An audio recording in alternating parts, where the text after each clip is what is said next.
ini adalah narasumber tentang digitalisasi ya, yang suka gambar, yang suka bikin video animator mungkin. Nah, kita langsung saja tanya ke Kak Dimas Yoga. Oke, Kak Dimas Yoga. Nih, adik-adik Kak kamu di sini nih, semuanya itu rata-rata pinter gambar, suka dengan animator, gitu. Kemudian game online yang berbagai macam itu kan sekarang lagi marak-maraknya. Nah, kira-kira Kak Dimas ini awalnya memilih bidang ini kenapa sih? Apakah memang dari hal-hal yang seperti adik-adik rasakan atau ada alasan yang lain?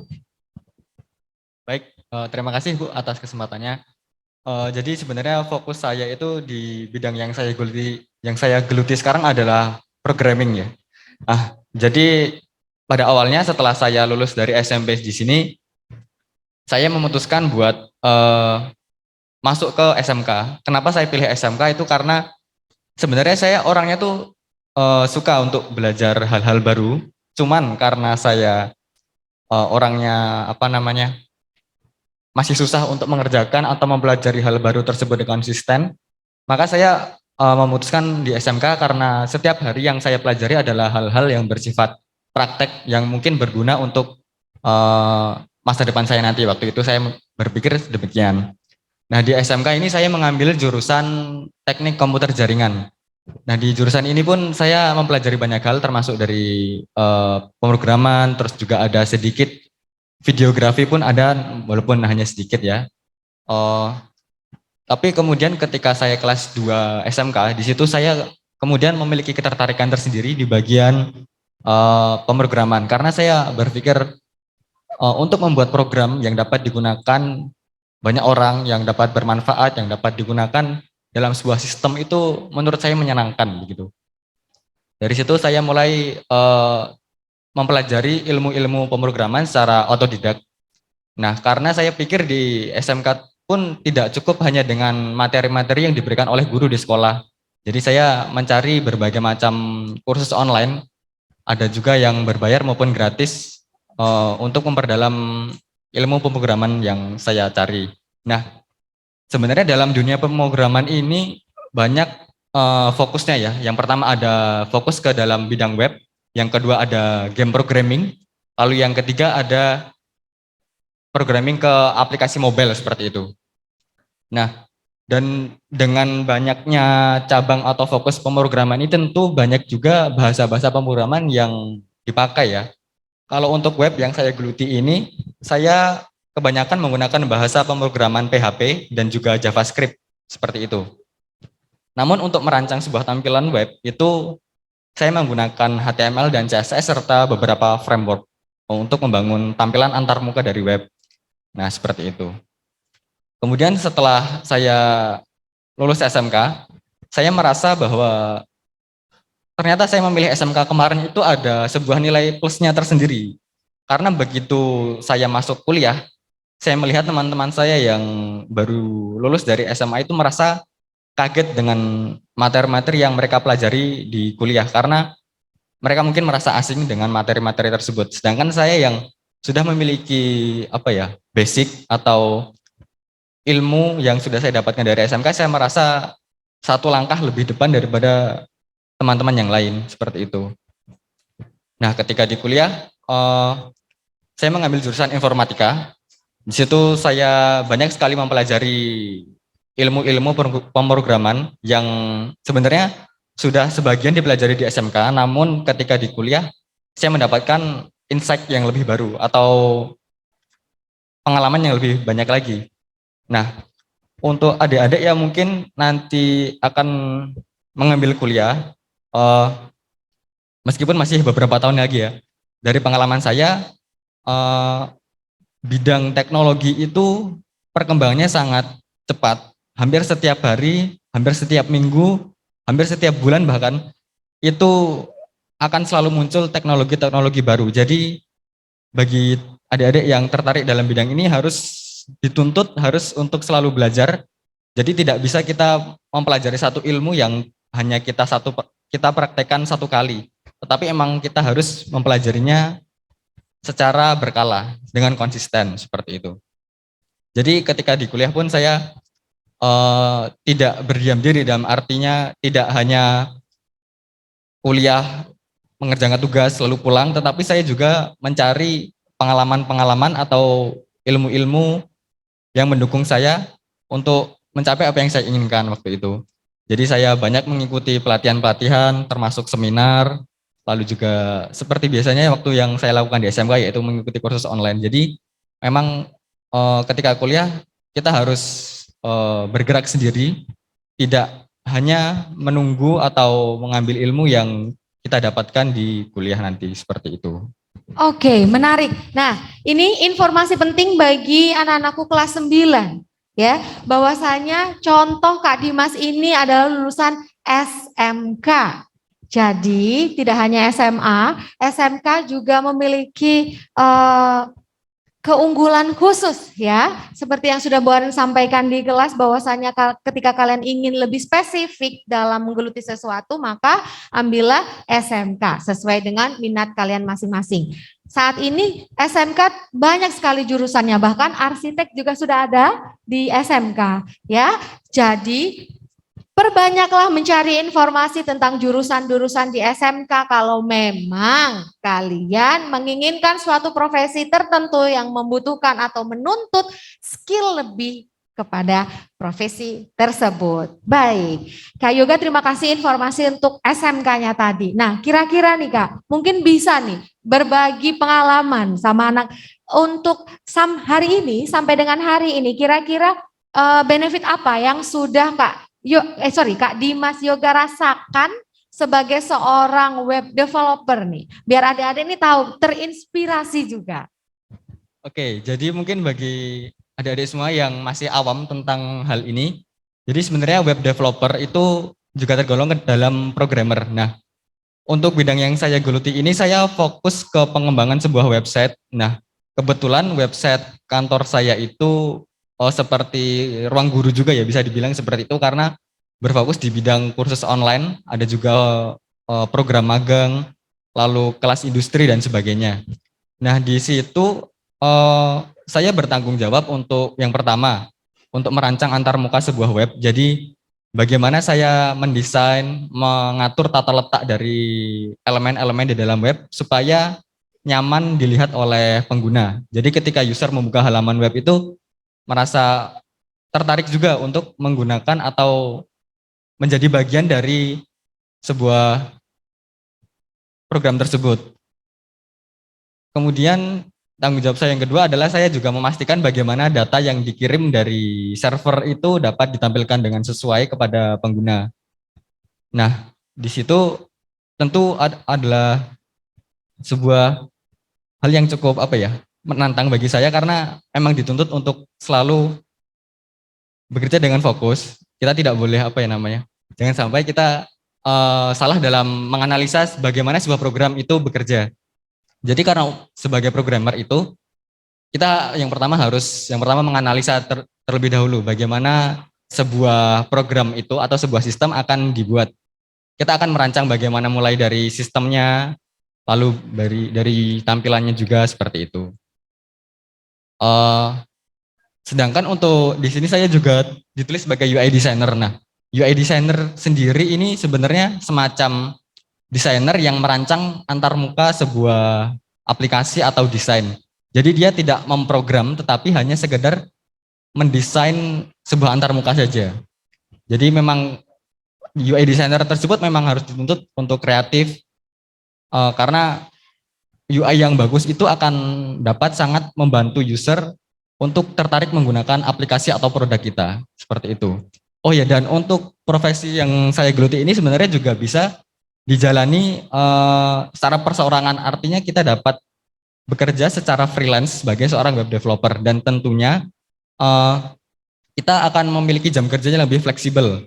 Kita dapat mengatur jam kerja tersendiri, bahkan gaji pun kita dapat mendapatkannya setelah satu proyek selesai. Jadi kita tidak perlu menunggu 1 bulan untuk mendapatkan gaji seperti itu. Berbeda dengan ketika kita bekerja di kantor.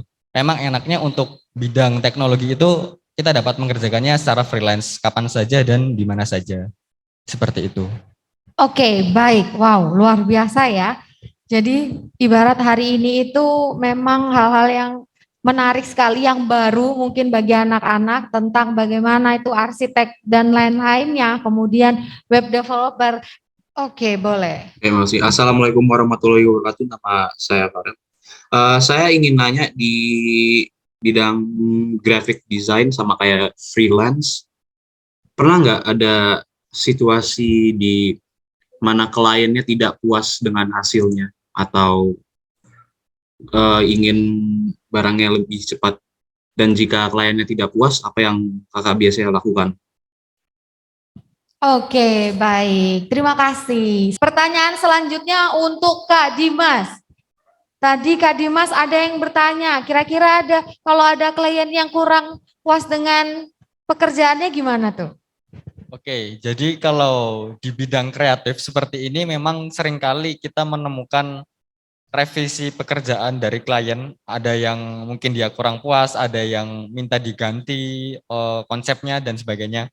Dan seringkali juga kita merasa mungkin jengkel atau merasa capek sampai kita burn out dan sebagainya, itu normal. Yang perlu kita lakukan adalah kita bisa take a break dulu, kita cari jeda waktu untuk menenangkan pikiran. Lalu setelah kita merasa mulai tenang, kita bisa mencari-cari referensi desain yang dapat kita sajikan kembali kepada klien kita. Kita hadirkan beberapa template atau mungkin contoh-contoh desain yang mungkin disukai oleh klien dan sebagainya.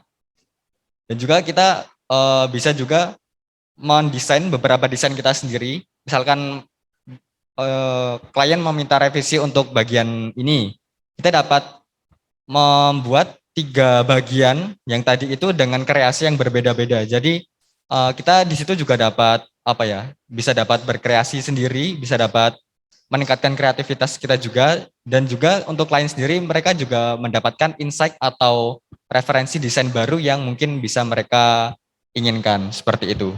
Jadi untuk hal yang utama adalah kita take a break dulu lalu mencari referensi desain untuk dapat disajikan kembali kepada klien, seperti itu. Oke, terima kasih banyak Kak Dimas atas jawabannya ya. Jadi kurang lebih butuh waktu lagi untuk memperbaiki desain sampai dengan sesuai keinginannya klien gitu ya Kak. Oke, Kak Nabil. Halo Kak Nabil, silahkan Kak Nabil. Ya, Assalamualaikum warahmatullahi wabarakatuh. Waalaikumsalam warahmatullahi wabarakatuh. Ya, perkenalkan nama saya Muhammad Nabil Maulana, saya dari kelas 9F. Saya izin bertanya kepada Pak Putra dan Kak Dimas ya. Dua langsung. Boleh. Gimana Mas Nabil? Jadi, bagaimana cara mencari inspirasi dan membuat desain atau karya yang berbeda dari orang lain atau karya yang sudah ada sebelumnya gitu. Karena saya ya suka membuat desain gitu, tapi sempat kesulitan karena pernah membuat pengennya berbeda tapi malah ada mirip-mirip sama gitu. Ya, terima kasih. Oke, terima kasih Mas Nabil. Wah, langsung dua sekaligus nih ya, dua narasumber sekaligus. Baik, akan dijawab. Ada lagi kira-kira Pak Eko?